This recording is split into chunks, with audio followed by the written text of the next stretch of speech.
మన ప్రభువైన యేసుక్రీస్తు నామమున ఎందరినో శుభవందనాలు. ఈరోజు దేవుని వాగ్దానము కీర్తన గ్రంథం 124 అధ్యాయం 8వ వచనము.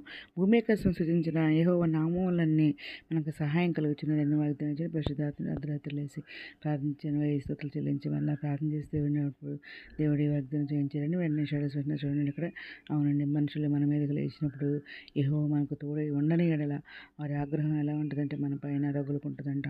యెహోవా మనకు తోడై ఉండని ఎడల వారు మనల్ని ప్రాణంతోనే మింగివేసి ఉందురు అంటున్నారు. జలముల మనలను ముంచివేసి ఉందును అంటున్నారు అన్నమాట. మరి ప్రవాహములు మన ప్రాణాల మీదుగా పొర్లిపారి ఉండను అంటున్నారు అన్నమాట. ప్రవాహములై ఘోషించు జలములు మన ప్రాణముల మీదుగా పొర్లిపారి ఉండను అంటున్నారు అని ఇశ్రాయేలు అందరూ అంటున్నారు అన్నమాట. వారి పండ్లకు మనలను వేటగా అప్పగింపని యెహోవాను స్తుతించుకునుగాక అంటున్నారన్నమాట. స్తుతినందురుగాక అంటున్నారు. పక్షి తప్పించుకున్నట్లు మన ప్రాణము వేటకంట ఉండి నుండి తప్పించుకొని ఉన్నది అంటున్నారు. మరి తెంపబడిన మనము తప్పించుకొని ఉన్నాము అంటున్నారు. భూమి ఆకాశం సృజించిన యెహోవా నామం వల్లనే మనకు సహాయం కలుగుద్ది అంటున్నారు అన్నమాట.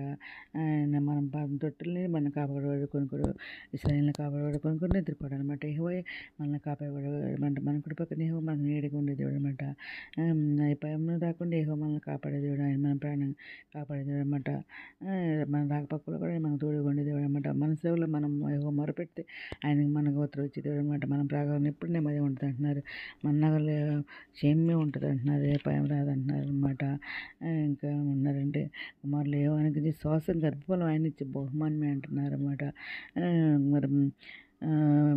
మరి ఏమంట నాతో సరందరం మాడండి దేవుడు.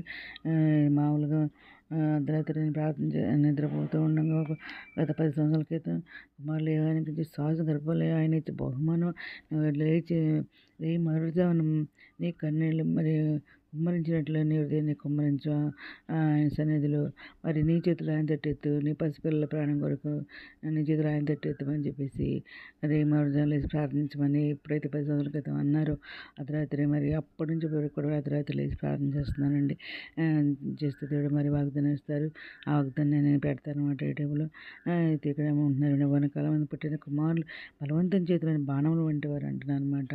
యెరూషలేము చుట్టూ పర్వతం ఉన్నట్లు యెహోవా ఎదుమొదలుకొని తన ప్రజల చుట్టూ నిత్యం ఉండాలని అంటున్నారన్నమాట. సీయోనులో నుండి నిన్ను దేవుడు ఆశీర్వదిస్తానంటున్నారు. ఇంకా బైబిల్ కరిగి ఆయన త్రోవలో నడుచుకున్న వారందరూ కూడా మరి ధన్యులు అంటున్నారు. నిత్యంగా నీ చేతుల కష్టాజితో అనుభవిస్తావు అంటున్నారు. నువ్వు ధన్యుడు, నీకు మేలు కలుగుద్ది అంటున్నారు. నీలో గట్టిన భార్య ఫలించి ద్రాక్షవల్లి ఉంటుంది అంటున్నారు. నీ భోజనం పళ్ళ చుట్టూ నీ పిల్లలు వలివేల మొక్కల బలి ఉంటారంటున్నారు. యెహోవా బైబిల్ వారి ఇలాగ ఆస్వాదించబడతారంటున్నారు. సీయోనులో నుండి యెహోవా నిన్ను ఆస్వాదిస్తా అన్నారు. నీ జీవితకాలం అంతా యెరూషలేము నాకు క్షేమం కలుగుట చూసేది అన్నారు. నీ పిల్లలన్నా చూసేది అన్నారు.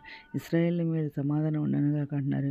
నేను మిమ్మల్ని మీ పిల్లల్ని ఆస్వాదిస్తానని చెప్పేసి ఏదైనా మాట్లాడండి. ఏదైనా వాగ్దానం అందరి జీవితంలో అనుకుంటూ మనం ఈరోజు ప్రార్థన చేసుకుందాం. మోహనద్ర శాసక మందిర ఘనమైన శుద్ధిస్తున్నాను తండ్రి. ఎంతమంది ప్రపంచం పెట్టిన పేరు నేను చేసుకుని ప్రతి ఒక్క బిడ్డ అవసరం తెచ్చండి. అక్కడ తెచ్చిన కోరికలు తెచ్చండి. తండ్రి బిడ్డలు మంచి జరిగింది. దర్శైలు కూడా నిరుద్యోగులు ఉద్యోగాలు తెచ్చండి. అదే బస్సుల వరకు అదే సాయం తెచ్చండి. అనారోగ్యం స్వస్పర్శనలు వేదనతో లేకపోతే రక్షణ వరకు రక్షణ తెచ్చి మిత్రులు రాని విషయానికి మీద సత్తుపెట్ట కృప చెప్పని ఎత్తపడుకున్న బాగా తెచ్చమని మా ప్రభు పేరు నిసుక్రీస్తు పరిశుద్ధమైన నామమున అడిగి పెట్టుకుంటూ ప్రార్థిస్తాం తండ్రి. ఆమెన్. ప్రభు సేవలో మీ సహోదరి. God bless you all.